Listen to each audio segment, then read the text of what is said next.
Hoy continuamos con nuestra serie Jesús. Me encanta, me encanta. Es el centro, la razón, el eje de nuestras vidas. Es Jesús. Y mañana es el primer lunes del año. ¿Cómo ves? ¿Estamos listos? Iniciamos mañana formalmente la carrera 2025. 360 días, 359 para llegar a una meta. Una carrera llena de obstáculos, obviamente, llena de desafíos y metas. Yo sé que algunos de nosotros ya las tenemos identificadas, o por lo menos existe el deseo de lograr algunas metas.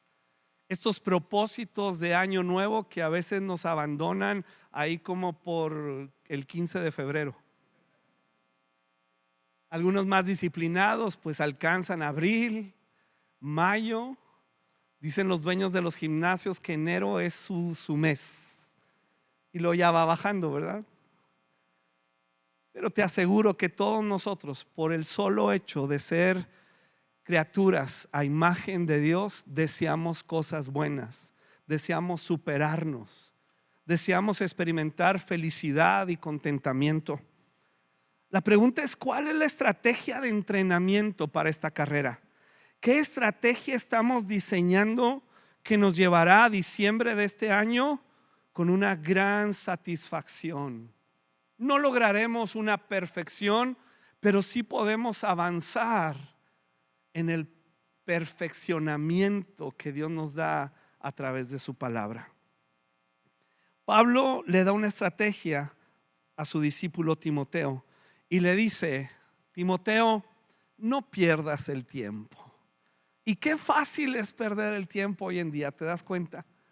Hay tanta distracción, hay tanto que hacer, hay tantos eventos, tanto en línea que ver y que comprar y que chismear y de todo. Hay tanta distracción y Pablo, pues aunque no había todo esto en los tiempos de Timoteo, le dice: no pierdas el tiempo. Quiere decir que perder el tiempo ha sido algo de la raza humana desde que existe. Adán y Eva pues de seguro perdían el tiempo. Pero Pablo le dice a Timoteo: no pierdas el tiempo, estás en una carrera.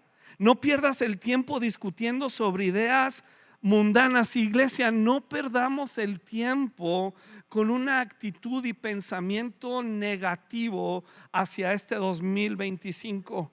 Es muy desafortunado estar repitiendo como mantra: no sabemos qué traerá el 2025.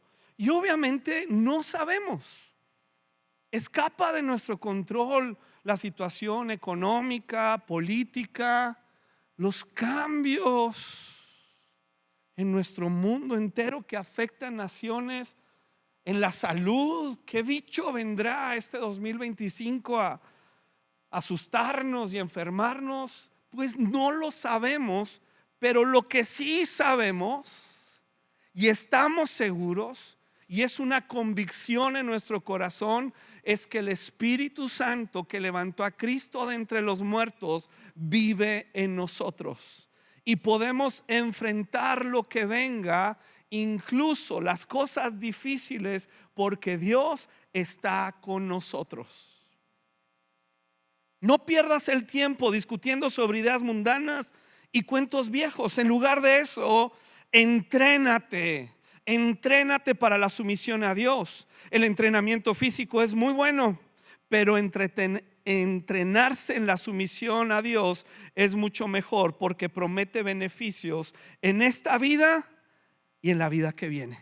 Trasciende el entrenamiento de la sumisión a Dios, trasciende nuestra vida, aunque podemos experimentar en esta vida un gran contentamiento. Cuando Jesús había terminado su obra redentora, ya había ido a la cruz del Calvario, ya había resucitado entre los muertos, está a punto de ascender al Padre. Llama a sus discípulos y les deja sus últimas instrucciones. Estas instrucciones que hemos llamado la gran comisión. Se habla mucho acerca de la visión. Como iglesia estoy convencido que Dios no nos llamó a desarrollar una visión, sino que entendamos nuestra comisión. Más que visión, nos dio una misión. Y las iglesias alrededor del mundo, en nuestra ciudad, tienen diferentes maneras de cumplir esa gran comisión. Tienen su propia personalidad, de acuerdo pues al liderazgo de esa iglesia y varios factores. Pero a lo que Dios nos llamó es a cumplir con una misión que llamamos la gran comisión. Y Jesús se le expresa a sus discípulos. Ellos estaban angustiados. ¿Qué vamos a hacer? Jesús se va. Hasta ese momento el Espíritu Santo no estaba en ellos. Ellos estaban realmente atemorizados. ¿Qué vendrá para nosotros ahora que Jesús no esté? Nos dice que se va y que va a regresar, pero no nos dice cuándo. Y llena la angustia y el temor sus corazones. Y Jesús les da palabras de consuelo, pero les da esta comisión. Y les dice: se me ha dado toda autoridad. ¿Toda qué? Toda autoridad. Autoridad es un término del cual pues huimos muchas veces. Sobre todo si tenemos una experiencia de una autoridad controladora y manipuladora. Obviamente nos dicen autoridad y en el contexto de iglesia o de asuntos religiosos, córrele, huye, porque de seguro quieren imponerte algo, quieren saquearte y quieren que hagas cosas contrarias a tu voluntad y a tu conciencia. Pero Jesús está diciendo: después de resucitar, yo tengo toda autoridad en el cielo y en la tierra. Por lo tanto, vayan y hagan, ¿qué dice? Hagan ¿qué? Discípulos en todas las naciones, bautizándolos en el nombre del Padre, del Hijo y del Espíritu Santo, y enseñen a los nuevos discípulos a obedecer todos los mandatos, porque Jesús tiene toda la autoridad. No nacemos con el deseo de obedecer. Lo tenemos que aprender. A veces es por vía quebrantamiento, problemas y dolores de cabeza. ¿Cuántos saben eso? Todos. Si eres ser humano, tú sabes de lo que estoy hablando. Adán y Eva, aunque fueron los primeros seres humanos y aún antes de la caída, no se les daba la obediencia, puesto que desobedecieron. Ahora en Cristo, el Señor nos llama a aprender a obedecer, pero no es una obediencia ciega. Acuérdate de esto. Nadie puede exigirte obediencia ciega. Tiene que haber una explicación congruente en el hogar, en la iglesia, en la sociedad. Y podemos honrar a la autoridad sin ser obedientes a las cosas que contradicen la palabra de Dios y su persona. La honra se lleva en el corazón, la obediencia son acciones. Y hay cosas que no puedo yo obedecer, pero sí puedo honrar siempre a la autoridad. Jesús nos llama a obedecerle, porque como autoridad Él mostró su gran amor en la cruz del Calvario, dando su vida por nosotros. En diferentes temporadas de nuestra vida, de nuestras vidas, experimentamos insatisfacción. Aún como creyentes, al menos yo me doy cuenta que hay temporadas de vida en las que experimento insatisfacción. ya no me llena como antes ciertas cosas que tienen que ver con Dios. No me llaman la atención y lo hago por disciplina, y disciplina es buena. Cuando no te acompaña la emoción, el entusiasmo, el ser fervorosos, disciplina es muy buena porque te mantiene en el camino correcto. Sin embargo, es muy difícil siempre hacerlo por disciplina sin obtener ninguna gratificación. Y cuando yo me encuentro en esa temporada de vida, he tenido que reconocer que he perdido de vista lo que significa ser discípulo. Perdí de vista eso. Tal vez vivencias, situaciones, problemas, desilusiones, y me olvido de lo que significa ser un discípulo. Sin embargo, el verdadero llamado y función de la iglesia es hacer discípulos, es ser discípulo. Hoy en día el discipulado es un tema de estudio habitual. Hay 1000 programas. De hecho, te voy a sugerir un programa que tenemos de discipulado. Pero cuando comparamos nuestro estilo de vida junto al estilo de vida que Jesús prescribió y vivió, yo tengo que preguntarme, ¿se parece mi estilo de vida al que Jesús vivió y demanda para mí, su discípulo? ¿Se parece, es idéntica o hay una gran discrepancia? Una cosa es dominar los principios bíblicos del discipulado y otra muy diferente es transferirlos a la vida cotidiana. ¿Cómo bajar ese conocimiento del discípulo para que se transmita en la vida diaria? La palabra discípulo significa, de manera muy sencilla, significa aprendiz. Alguien que aprende, pero no significa que el discípulo nunca llega a aprender o a madurar. Significa que el discípulo ha desarrollado una hambre insaciable. Si tú te das cuenta que tienes una hambre insaciable, aunque hay temporadas de vida que esa hambre se va y te das cuenta que se fue. En lo natural, cuando perdemos el apetito, es o porque estamos en la depre, en la tristeza por situaciones difíciles que estamos pasando, o estamos enfermos.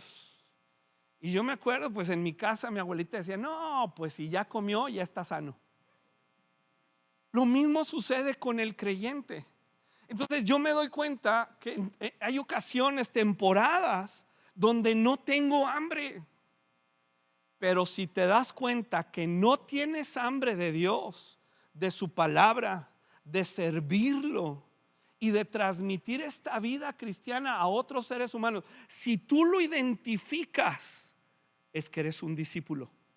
Porque hay una incomodidad que el Espíritu Santo te da para comprender. No estás avanzando en el camino del discípulo, en la madurez.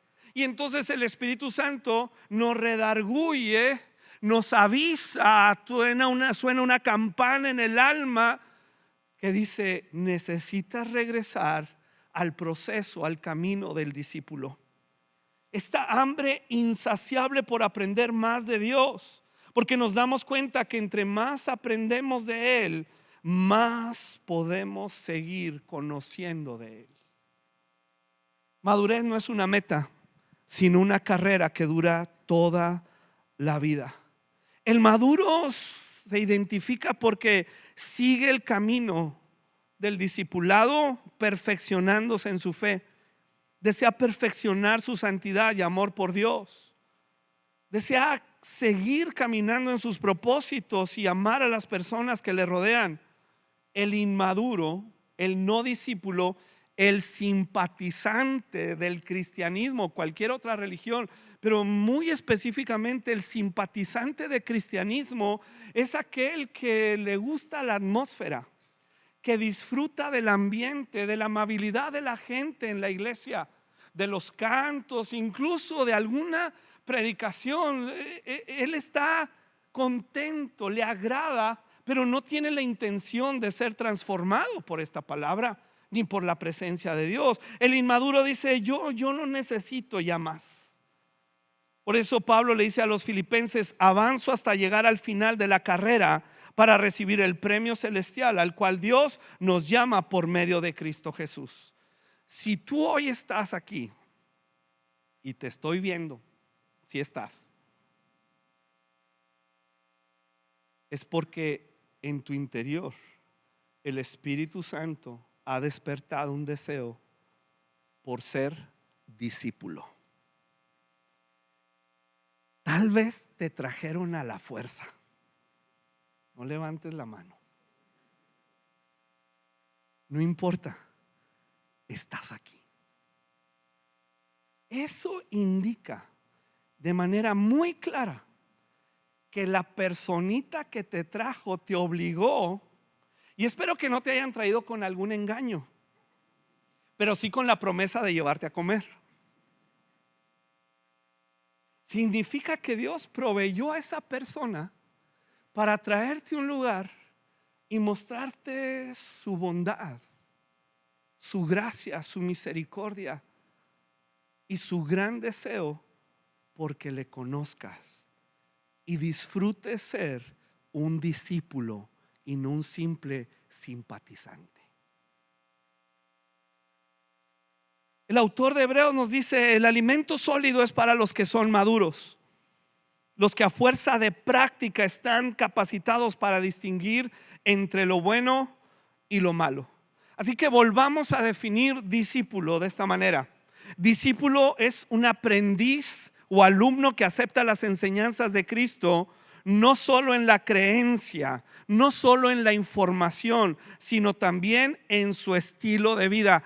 Cada año que pasa me parezco más a Jesús. No voy a llegar a ser perfecto como Jesús. Hay áreas en mi vida que necesitan modelarse, moldearse más.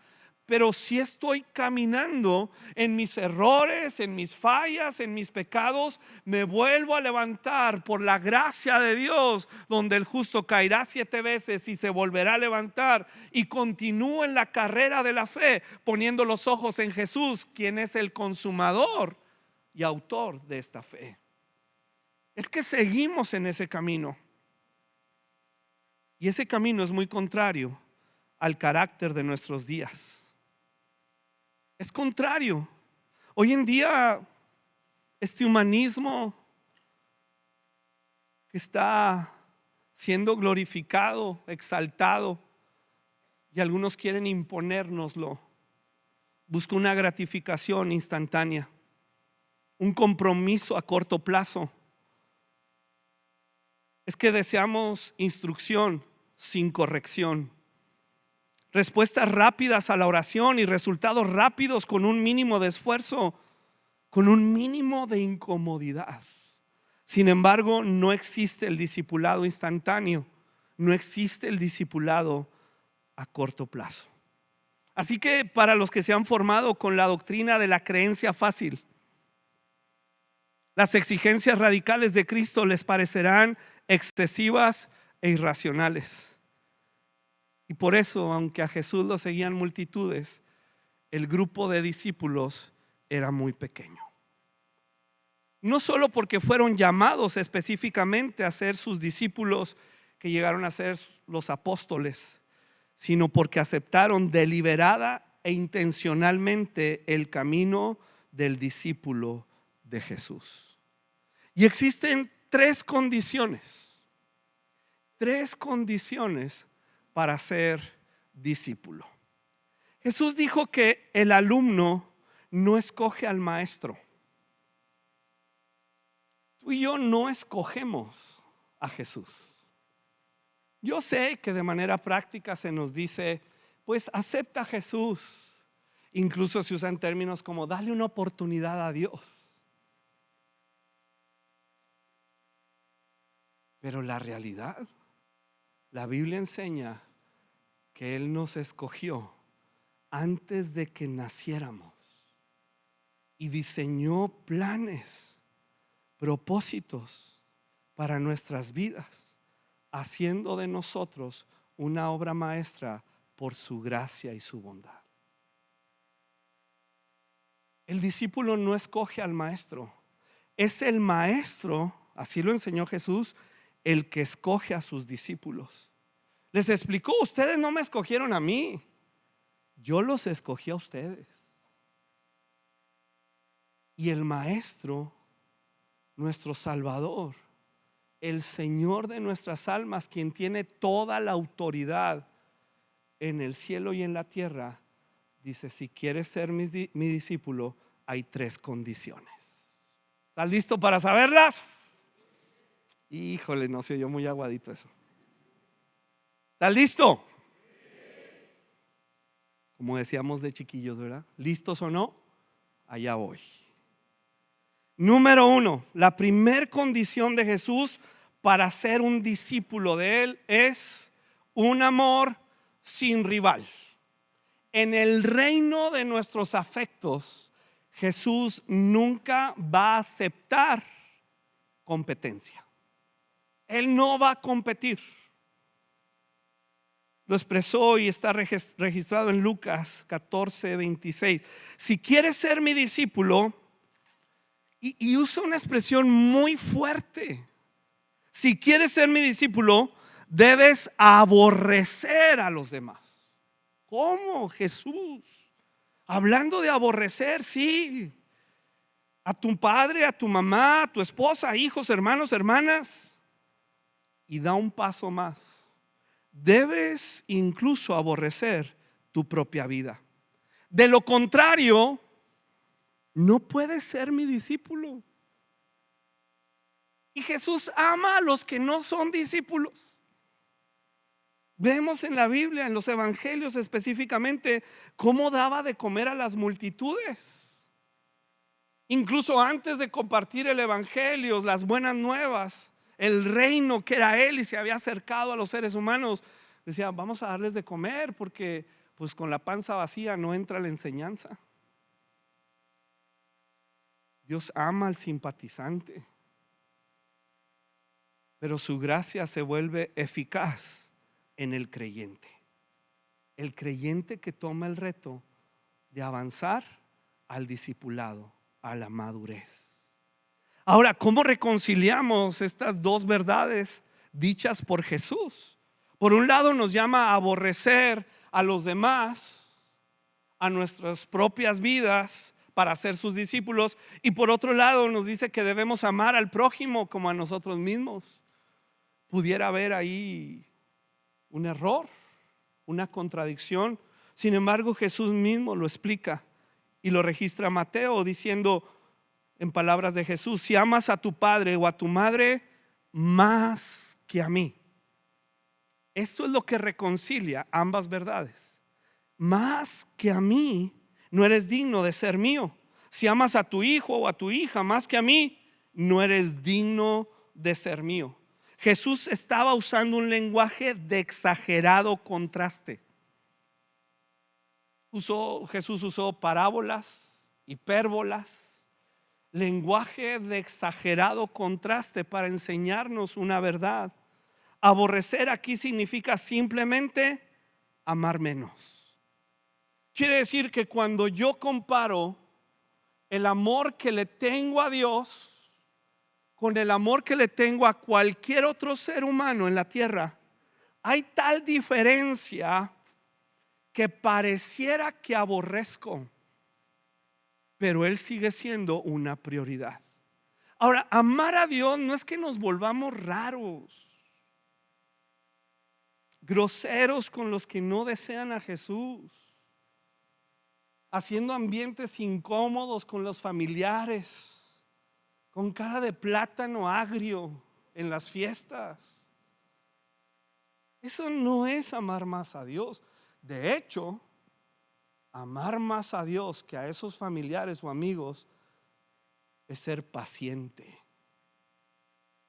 No somos tolerantes porque no toleramos lo que contradice la palabra de Dios y sus atributos, pero sí somos muy pacientes.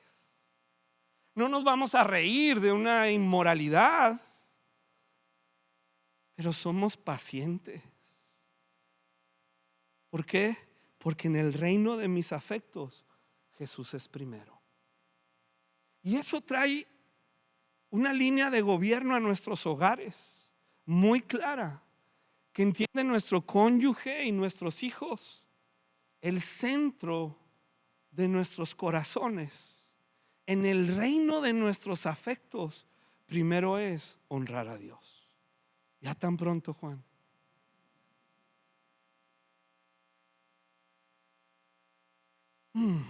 Y a veces surge un choque de lealtades en este punto. Y el discípulo debe escoger qué amor prevalecerá. Te amo tanto, hijo. Te amo tanto. Daría mi vida por ti, pero mi amor por Dios es mayor. Y por lo tanto, te voy a acompañar en la vida. Te voy a amar y abrazar incondicionalmente, aunque no comparto ciertas actitudes y acciones tuyas, porque deshonran a Dios y deshonran el hogar. No es que establezcamos reglas, y son buenas, horarios, etcétera, pero ese no es el centro. El centro es el amor que le tenemos a Dios, que se transmite en todas las relaciones humanas, incluso por encima de mí mismo.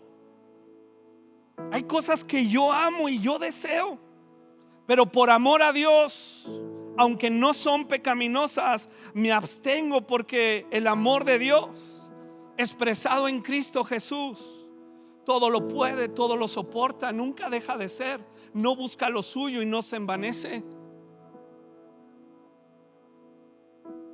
Y eso lleva a la segunda condición.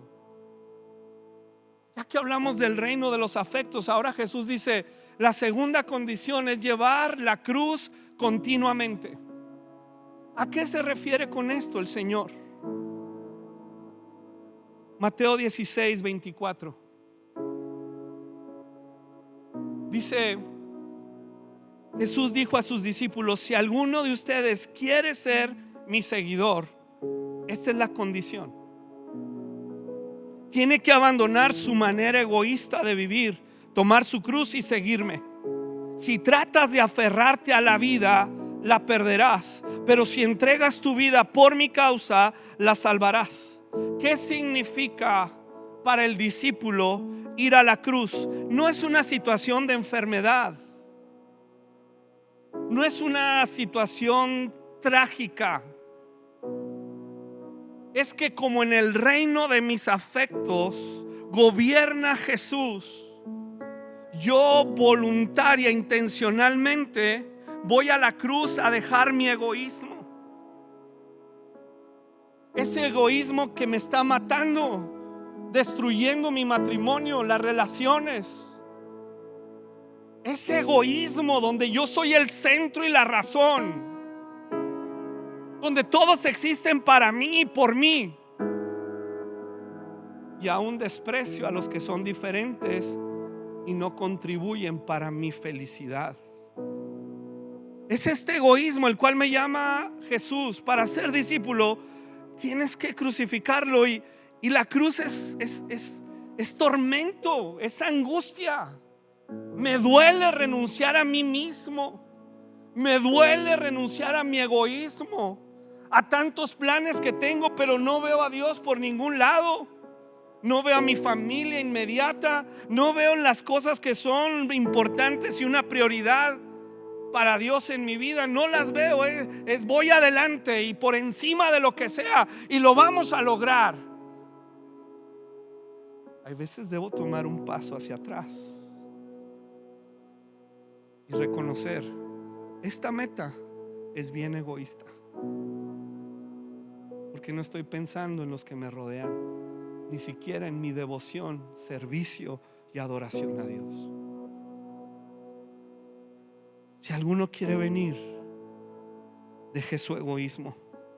Es algo que acepto voluntariamente, no es impuesto. Es un símbolo de rechazo al mundo.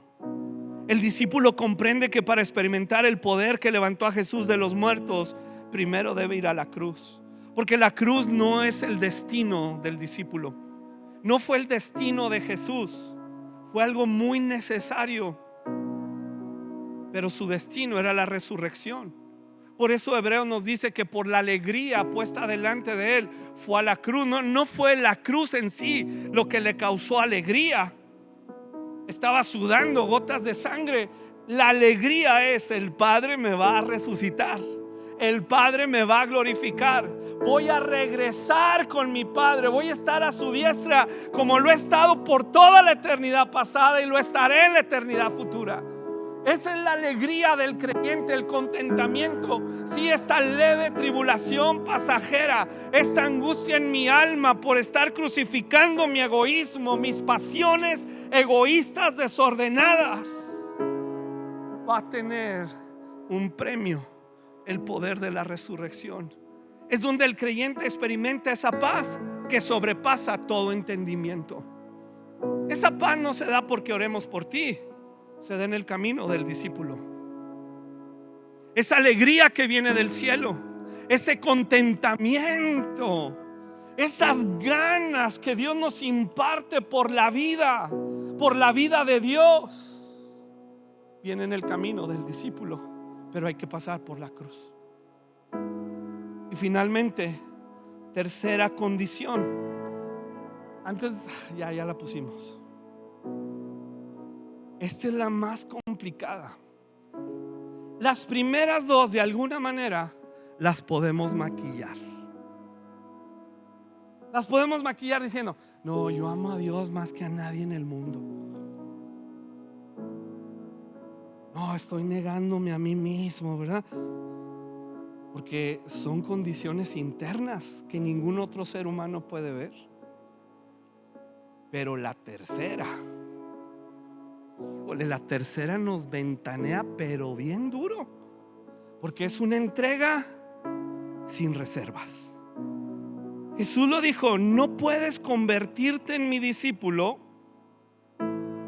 ¿Están listos? Ahí lo dice: sin dejar todo lo que posees. ¿Se refería a Jesús literalmente renunciar a todas nuestras posesiones? ¿A todo? No creo que se refiera a venderlo todo y darlo a los pobres como le pidió a algunos. Darlo todo a la iglesia o a los pobres. ¿Sabes qué es lo que Jesús está diciendo? Jesús, escúcheme por favor, está reclamando su autoridad. Está reclamando el derecho a disponer de mis posesiones como Él lo desee, porque Él ha prometido estar conmigo todos los días de mi vida. Y me ha dicho que no me afane por lo que he de comer o vestir, que hay bendiciones que Él preparó que me perseguirán y disfrutaré de ellas en abundancia. Pero en el momento que Él diga: esta posesión es para este fin determinado, en el avance de mi reino, va, porque Él tiene toda la autoridad. Y eso, querida iglesia, a todos nos choca, porque las posesiones hablan de nuestra vida, las horas de trabajo, de dolor de cabeza, de enfrentar problemas, de solucionarlos, de no dormir, de las agruras, de la gastritis, todo lo que tú y yo experimentamos para ganar dinero representa nuestra vida y choca profundamente con el ser humano decir: Dios puede disponer en la cantidad que Él quiere. Yo pensé que era el diezmo. Ojalá que fuera el diezmo. Estoy convencido que el diezmo no es del Nuevo Testamento. No es. Nos libró de la maldición de la ley porque no podíamos ni con el diezmo. pero bajo las exigencias del nuevo pacto, donde Jesús dice: todo lo tuyo me pertenece. Pues Señor, volvamos al diezmo. Te prometo que lo daré. Sin embargo, en el libro de los Hechos ves la vida del discípulo, propiedades enteras que se vendían y se ponían al pie de los discípulos, de los apóstoles, para avanzar su reino. Esa última condición, como que, pero no hay otra que demuestre que en el reino de mis afectos Él es primero, y en la crucifixión de mi egoísmo Él va primero. No hay nada que lo demuestre más que mi cartera. Ya sabes que me siento muy libre de hablar de esto, porque lo creo y lo vivo. Y es Biblia. Nadie te puede manipular para dar. No es cierto que si no das estás bajo maldición. Mentirosos. Porque Cristo nos ha liberado de la maldición de la ley. Es para manipularte. No es cierto, y no está en la Biblia tampoco, que entre más des vas a tener una mejor casa en el cielo. Qué tontería.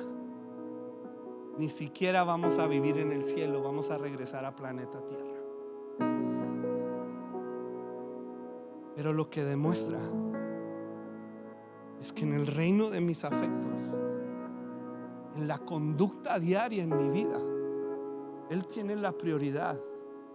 Y tiene que ver no con sentimientos subjetivos, tiene que ver con objetividad y una intencionalidad muy profunda, donde su reino que me ha salvado y ha venido a mi corazón tiene prioridad uno en mi vida. Cada quien sabe lo que da, cómo lo da y si lo da. Pero esto es lo que define a un discípulo. Así que recordemos en las tres condiciones. La primera condición tiene que ver con los afectos del corazón. No hay competencia. La segunda tiene que ver con la conducta en la vida, crucificar nuestro egoísmo. Y la tercera condición tiene que ver con las posesiones personales. Para este 2025, como creyentes y deseosos de ser discípulos, no habrá una meta más gloriosa que proponernos ser mejores discípulos. Vamos a orar.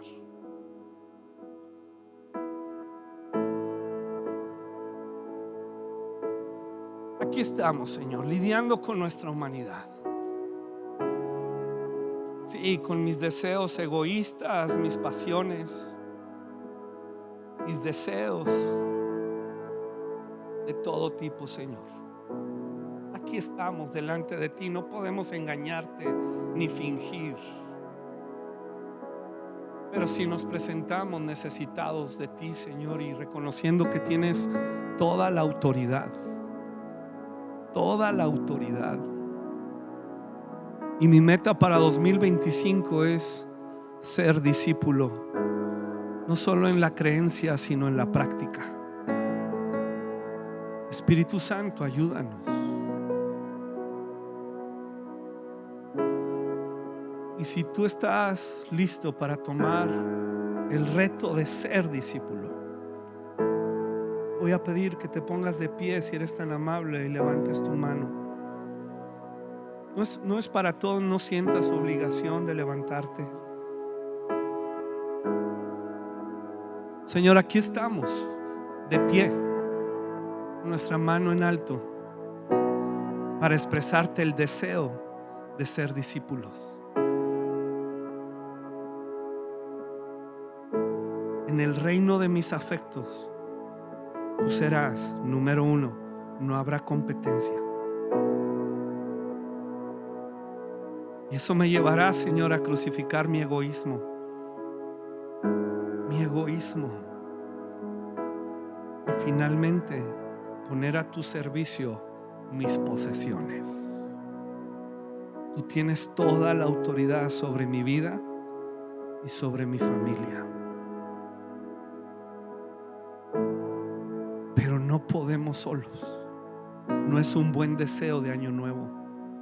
Necesitamos el poder de tu Espíritu Santo.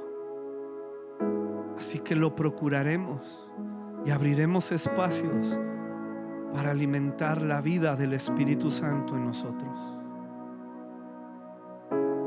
Y te damos gracias, Señor, porque has prometido estar con nosotros todos los días hasta el fin del mundo.